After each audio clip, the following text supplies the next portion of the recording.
Good morning, everybody. I am in Cape Coast, Africa, which is an island in Africa. As you can see, it is gorgeous. And I know a lot of people don't realize that Africa looks like this. It's just stereotypes that television choose to show about Africa. But as you can see, there are coconuts on the ground and palm trees, white beaches, birds are chirping. I mean, 81 degrees right now. I think it's probably 6 a.m. in the morning. This is a fucking gorgeous country. They do have, the poverty which all cities and countries have. But take your ass to school and work hard and, create empires for your family and generations, then, I don't think you'll have to suffer from the poverty. And yeah, it is what it is. And that's all over the world. However, today has been kind of sad. I got a message from my mother yesterday. My son got sentenced today to several years in prison. So I have been mentally preparing for this for over a year and a half, damn near two, since he's been fighting the case. So I expected the sentence to be in the years. It's just now final, and now there's a little bit of closure. We know what's ahead of us. My son is a motherfucking beast. I'm not worried about his safety. I'm not worried about his mental capacity. He will come out and be great because he came from me. So I'm not worried. The biggest thing I probably had to deal with is just him leaving me as him being my only son and living with me all my life. There's a level of closure, absence of the home, failure as a parent, all that stuff, you beat yourself up with that goes through your mind. However, yeah, the trip has been amazing. I'm gonna let you see the resort I'm at, because this right here, honey, you could live, I could stay here for a while. The resort, Coconut Grove Bay. It's just gorgeous here. But to recap, Egypt was amazing. The pyramids were hot as hell. Everything was up climb. The temples were amazing. Everything was uphill, hot, desert, dry. Shopping is amazing. They are very aggressive. They know that we are over here to shop with heck of money. Our money sometimes is quadruple theirs. So they know we kind of got it to spend. Like right now, I think we leave Wednesday. My flight will take a whole day, so I won't get back to the States until Thursday. But I am trying not to spend my last $100, which if I change it over, it will be 1,761 cedis. But I try to come home with some change for my budget of any vacation, just to let me know that just because I got it don't mean I got to spend it. And like I said, I've been on this trip for almost 3 weeks now, and I have everything I could possibly think of for souvenirs. I don't need shit, At this point, we just seeing stuff, thinking we could take it back. We ain't gonna never see it again, but luggage is full. Some of the people in my group, we didn't even know how we gonna get our baggage back without paying extra. I got bags under my eyes, my head hurt it today, last night, so I didn't sleep well. And then overall, I just haven't been able to sleep well. I've been waking up around 3 or 4 a.m. here, which is like anywhere between 8 p.m. and 11 p.m. over there with you guys. So I'll catch up at some point. But yeah, so Egypt was amazing. Very racist. I'm not saying all countries are like that, but it was a lot more racist over there because of I think just how they treat women in general. And by us being American, we're very liberal and don't tolerate a lie. We're very mouthy. So they probably was looking at us like, look at these heifers cutting up. Even though we wasn't cutting up, but I just think our whole aura is like, we are entitled. We're privileged. And that's how we were born and raised. And that's how we're treated in our country. So, sorry. So moving out of Egypt, Ghana has been amazing. Just more spiritual connection for me here, of course, because we visit a lot of monuments that had to do with our ancestors, death, passing, abuse. Went to the dungeons yesterday in Elmina Castle. One of the castles smelled like vomit, feces, menstrual cycles. More so the women's dungeon just reeked of death. The men's had an odor, but the women's had a very distinctive odor, and it just,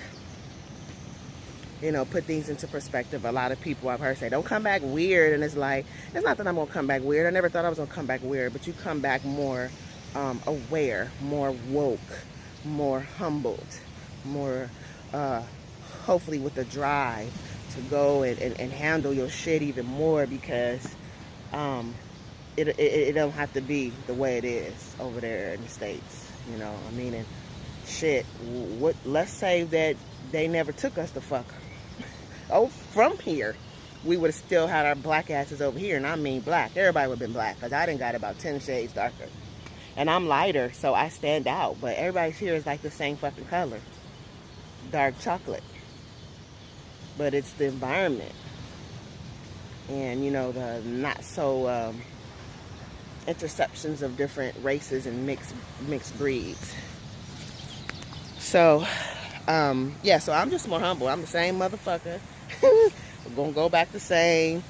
And I ain't going to be doing a whole bunch of preaching and teaching, because, live your life the way you can. I came over here for me.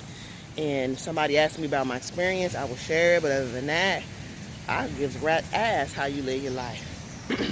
Who you fuck, how you make your money, I could care less. So, I'm the same motherfucker as you just heard in that dialect. Ain't nothing changed. Moving on, the dungeons was, real depressing and dark. There was another one, I chose not to go to that one. They said that one had no lights. I ain't got time for the real deal experience, because the day before we went to the last bath, and it's where our ancestors had their last bath before they got auctioned off. And it started thundering and lightning when we pulled up at the place, and I promise you, and I'm not no spiritual ass person, I don't even go to church. I don't feel it's necessary to live your best life and be blessed and treat people equally. And I do know where I'm going when it's that judgment call for me. But it started pouring down raining when we got into the river. And that was so sentimental to me. It was like, I don't know if they're happy we're here, if they want us to experience that walk back. We walked deep, deep, far into the forest. And there was no shelter. There was no covering to get the fuck back up out that forest. Pouring down raining. We got $8, $9, $10,000 phones on us, and thank God we all locked up in Nacho, because hair was not an issue. When we got in that river, we just stood there, and as it continued to pour, no one fletched, no one panicked. We just fucking stood there. It was like this was supposed to happen. And the tour guide told us, step into the water barefooted and then just connect with something. Whether it's your mama, your daughter, your son, past ancestors, just connect. Girl, it just started, not to say girl, because I know my gentleman watched this too, but it just started pouring down raining.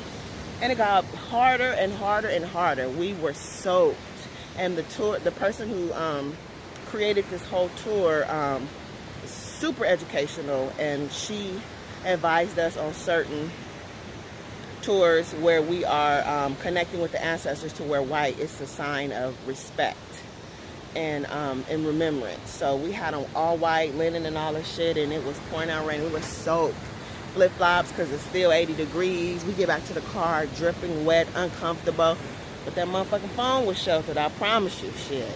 So that was another experience. The dungeons, amazing. The last bath, amazing. The canopy tour today is probably going to be amazing. I'll show you guys pictures of that. My hair braiding experience, amazing. These white sandy beaches where everybody think it's dirty and poor around here, this is the water that they fucking took us from.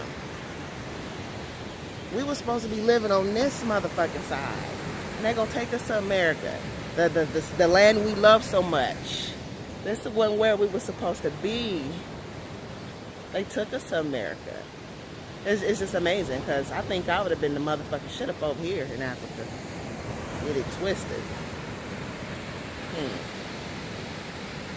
And everywhere you go, everyone supports themselves. People don't even go to there's not even major chain stores. Everybody got a motherfucking corner business on the corner. And then I've showed videos, if you've been following, you know, my journey, while I've been out here, they selling towels and traffic, eggs and traffic, belts and traffic, car mats and traffic, detergent soap and traffic, just coming up to your car. That shit is the bomb. They hustling out here, working for themselves, to where you don't have to support nobody else. So, I don't know if I've missed anything, but for the most part, the sewing, you know, they got materials everywhere. You buy your material and a man or woman will sew your outfit. I'm like, this is the shit, you know, this is just the shit, you know. And then back in Egypt, real quick before I get off, it's getting kind of long, they did something that I loved about Egypt. Was probably the only thing I loved in Egypt, is that they have these high-rise apartments. So what happens is, parents will buy property, and when their children get big enough, they will add another level. And when their children get big enough, they'll add another level. So at the end of the day, there's like a fucking apartment building of nothing but your family. Because over there, you don't leave your family. Families stay together. I think that's amazing. That's amazing.